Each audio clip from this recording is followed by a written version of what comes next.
What we witnessed on October 7th, that was not the first attack by Hamas. Prior to that, Hamas killed thousands of Palestinians, of Israelis, and hundreds of Palestinians, and Hamas is responsible for the retaliation and sabotaging the entire peace process in the Middle East. Many call them terrorists, but as a person who witnessed their birth, their development, and the atrocities committed by them today, I tell you something, they are beyond a terrorist organization. They pose as a national, resistant movement with the intention to liberate what's so-called Palestine. And I think this is Hamas' first lie, because they are not a resistant movement. Hamas is a religious, ideological movement raging a war, a holy war, against a race, against a nation.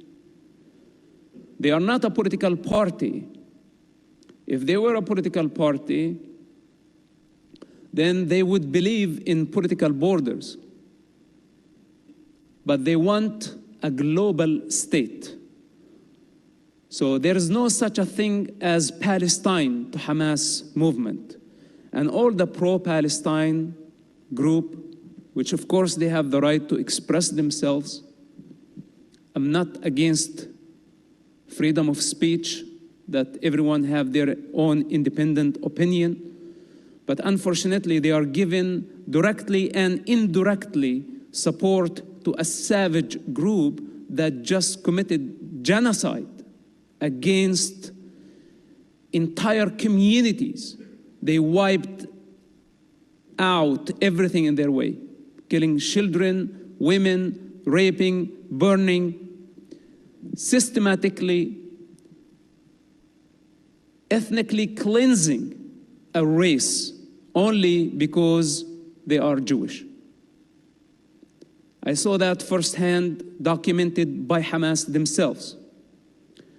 I was not surprised by Hamas brutality, because I lived with them in prison for about 27 months. And if you want to get to know someone, spend with them time in prison for 27 months. They tortured Palestinian people, and that was in Israeli prison, because Hamas had suspicion that some Palestinians gave information to the Israeli intelligence, so they didn't know who was, and they tortured many people in the process. During the time I was spending in prison, especially the first imprisonment, dozens were killed and tortured on the hand of Hamas. But October 7, that was completely different. What they did was, or could be, the worst crime in our modern day. And of course, when people see the war victims happening in Gaza, the free world also don't like to see bloodshed. And people are having a hard time, which side do I take? Is it Palestine or Israel? And of course, we took sides and we created division. But are we seeing things for what they are?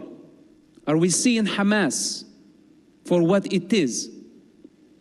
A radical, religious movement with global ambition that does not value the human life, that does not respect anything that is different, does not believe in dialogue, does not believe in democracy, does not believe in any philosophy or constitution outside of Islam, outside of Quran.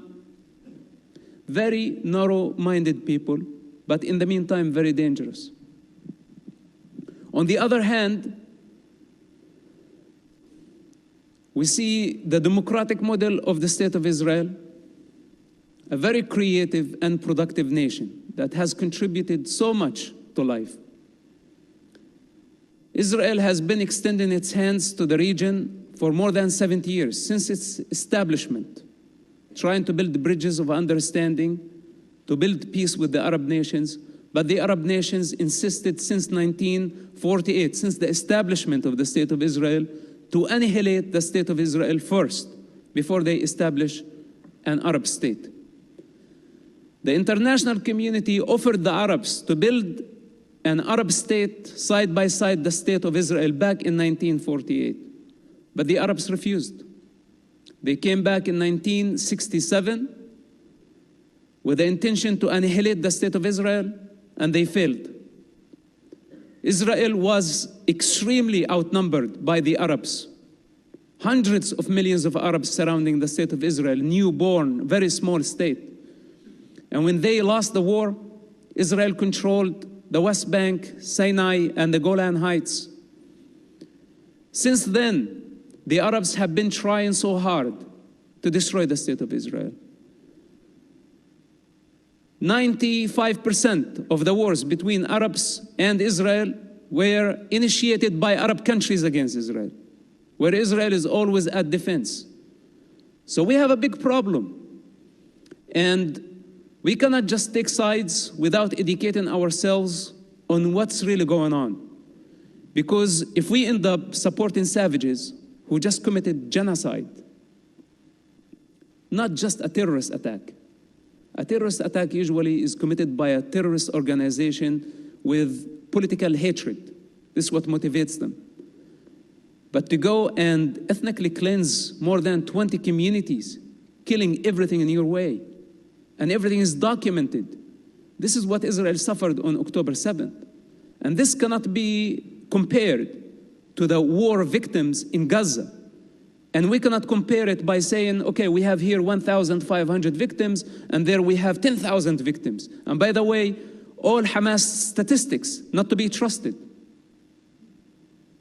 None of their statistic is accurate. And many of their footage came from Syria. Old videos taken in the Syrian civilian war that they say this is from Gaza. And many of it is fake because this is their propaganda. And who to blame? The free world started to blame Israel for the war victims in Gaza, but no one is condemning Hamas for taking their own people as human shields. And of course, in my case, I'm not surprised because even my own father, when he had to choose between Hamas and his oldest son, he chose the ideology. He sacrificed me. He told the whole world, you can kill him. I am not his father, and I will not come after you. So if you want to ask me about how Hamas actually, how much they care about children, their own children, Golda Meir at some point said, when Arabs love their children more than they hate us, there could be a chance for peace. It's a very true statement. And I'm fed up and tired of this entire conflict, just blind hatred towards people who are just trying to coexist in this region. And we're not talking about criminals who came and stole the land. We're talking about legal migrants came under the British mandate in the past century, and they were able to develop the country so fast that they went ahead all Arab countries combined, with almost no resources. Because the Jewish nation believes in education. And this is their secret. After many years of studying the Jewish people, traveling throughout the world, meeting with their communities everywhere, I saw one thing in common that gives them power. And that's education. While unfortunately, the other side is inciting, teaching children hatred, teaching generations to blame with corrupt leadership that never took responsibility for anything. So when we look at the origins of this suffering and this conflict, we cannot just see, okay, I'm pro this, I'm anti that. No, it's a lot more complicated. And it's very important for us, before we take sides, that we understand, are we on the side of truth or are we on the side of falsehood?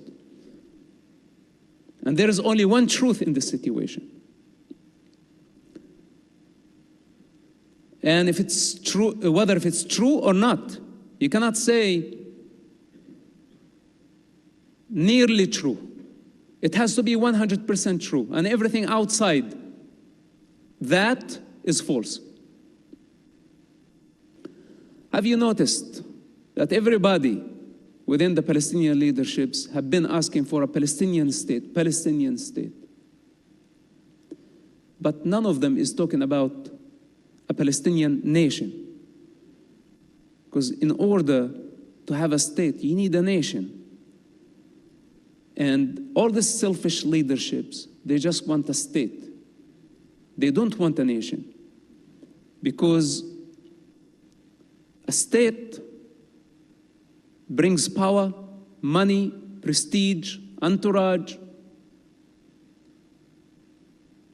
And a nation requires selfless leadership, where a true leader has to give up all desires in order to build a nation. It's totally the opposite. And none of those so-called leaders of Palestine, from Yasser Arafat all the way to Hamas, bunch of criminals. I'm responsible for my words.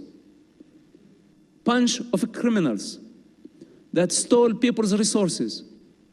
The most corrupt revolution in history. It's not in their interest to end the conflict because they profit out of it. They know only how to thrive in chaos. They don't know how to create, how to build. They don't like order. If there is no conflict, there is no need for them. This is why it's in their interest to keep it going for eternity. You can give them all the solutions in the world and they will reject it. So we need to understand that these people are profiting from this conflict. They're just using what's so-called Palestinian cause. It's non-existential.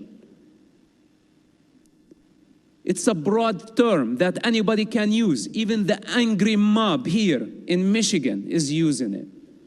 Everyone who has a little bit of hatred, they are trying to project through this device called Palestine. This is why I say it's non-existential. We don't know what it is.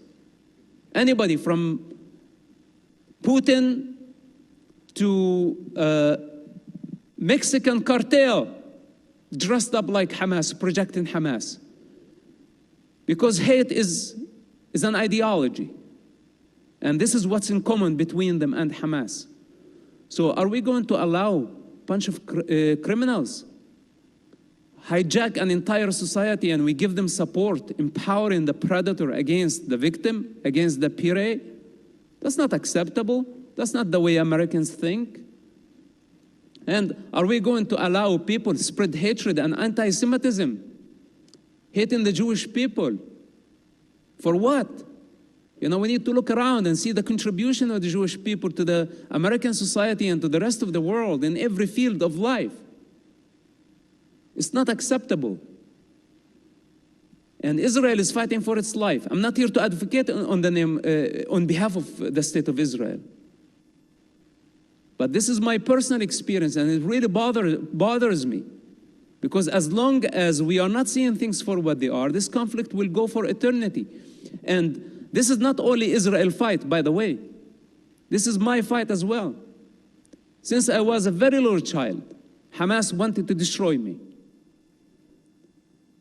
And I don't want to go through so many details, but the harder they tried, the stronger I became. And it's not coincidental that I'm standing here and I'm fighting against them. And many people accuse me of saying, okay, you're a Zionist propaganda. I say, no, you're totally mistaken. Maybe me and the Zionists and Israel have something in common, to destroy Hamas, to eradicate them, because they are very dangerous, and they are going against the evolution of life, of humanity. They don't value the human life. They want me dead, they want Israel dead, they want the United States dead. What else does need to be said about Hamas? I cannot believe that we are even discussing this. But this is the reality of the situation. And again, I think this is enough for now, enough introduction. And please, if you have any question, we will continue with the conversation, and I will answer as much as I can. Thank you for having me.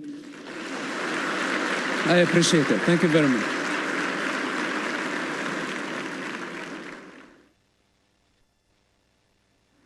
Thank you.